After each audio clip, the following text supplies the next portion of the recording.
मां कौशल्या की यह जन्मभूमि है और प्रभु राम के वन गमन का जो ये दंडकारण्य क्षेत्र है, अधिकांश समय यहां पर बीता है।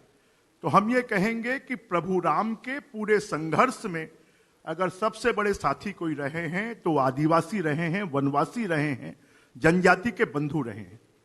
आज तक उन जनजातियों के बंधुओं को हमने सुविधाएं तो दी हैं, आरक्षण दिया है, परंतु हम देखेंगे तो इस देश की जितनी संपत्ति है, मिनरल्स, ट्राइबल क्षेत्र में,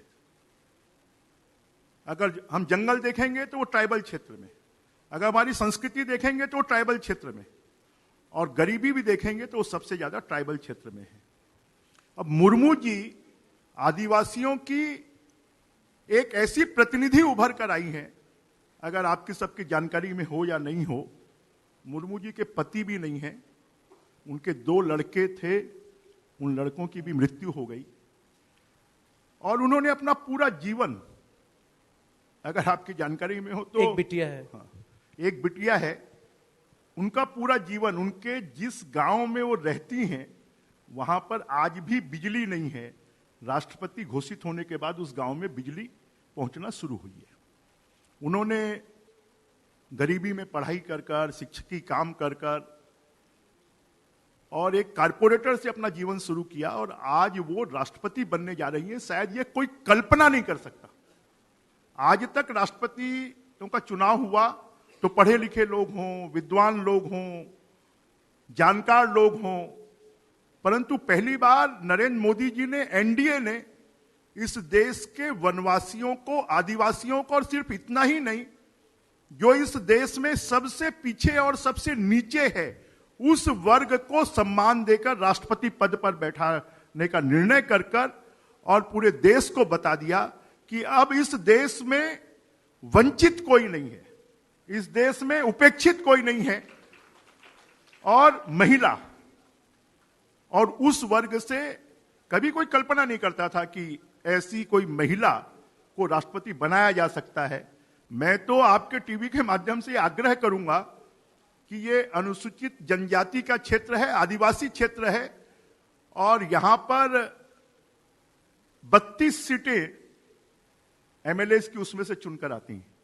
तो यहां के कांग्रेस के जो एमएलए हैं, जो वनवासी समाज के हैं, आदिवासी समाज के हैं, उनको भी अपनी आत्मा की आवाज पर और मुर्मू जी को राष्ट्रपति बनाना चाहिए, और इसलिए देश के अधिकांश दलों ने उनको समर्थन दिया है। बिजमोहन जी, लोग कहते हैं कि मुर्मू जी का जो कैंडिडेचर है वो केवल प्रतिनिधित्व के लिए नहीं है, वो पहचान के लिए भी है, यानी आदिवासी कौन है जी। इस पे झगड़ा भी है। झारखंड असेंबली ने सरना कोड भी भेज रखा है, उसको लेकर वहाँ 2 अलग अलग विचार भी हैं। तो आपकी कल्पना में आदिवासी जनजाति कौन है? क्योंकि इसको लेके जेएसएम भी डीलिस्टिंग का मसला पूरे उत्तर भारत में उठा चुका है। देखिए, हमारा वनवासी, हमारा आदिवासी जो संस्कृति की रक्षा करता है, जो जंगल की रक्षा करता है, जिसने इस पूरे देश को, अगर ऑक्सीजन हमको मिल रही है, जंगल की रक्षा आदिवासी नहीं करता तो हमारे जंगल नहीं बचते। अभी कोरोना काल में हमने देखा कि ऑक्सीजन की कितनी बड़ी दिक्कत थी, और ऐसे वनवासियों को जिनकी आर्थिक स्थिति अच्छी नहीं है, जिनकी शैक्षणिक स्थिति अच्छी नहीं है, ऐसे वनवासियों को धर्मांतरण के माध्यम से और उनको अपनी संस्कृति और अपने संस्कारों से तोड़ा जा रहा है, उससे अलग किया जा रहा है। और अगर हमारी वनवासी आदिवासी संस्कृति और संस्कार नहीं बचेंगे तो ये देश भी नहीं बचेगा। इस देश को अगर जाना जाता है तो यहाँ के संस्कार और संस्कृति के नाम से जाना जाता है, और उन्होंने ये सुरक्षित रखा है।